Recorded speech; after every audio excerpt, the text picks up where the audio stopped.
Hi అండి అందరికి. ఈరోజు నేను చికెన్ ఆలు రోటీ తయారు చేస్తున్నాను చూడండి. ముందుగా ఉడకబెట్టుకున్న చికెన్ ఆలు కొంచెం ఇది కొంచెం తీసుకోండి.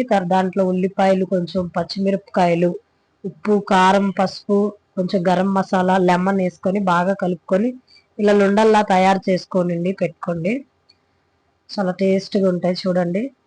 చపాతీని బాగా రోల్ చేసుకోండి. రోల్ చేసుకున్న తర్వాత ఈ మనం కలిపిన లుండ ఉంటుంది కదా, దాంట్లో వేసుకోండి. వేసుకొని మళ్ళీ రోల్ చేయండి. రోల్ చేసి చాలా బాగుంటుందండి.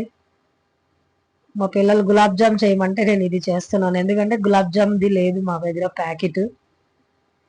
ఈ గోధుమ పిండి ఉంటే ఇంకా దీంతో పాటు చేస్తున్నాను. చికెన్ కొంచెమే ఉందండి, అందుకే ఇలా చేస్తున్నాను. 2 పొటాటో ఉన్నాయి, ఈ 2 కలిపేసి చేస్తున్నాను చూడండి. చాలా టేస్ట్గా కూడా వస్తుంది చూడండి. పెనంలో కాల్చుకొని పెట్టుకున్నాను చూడండి. దీని లోపల ఎలా ఉంది, చాలా టేస్ట్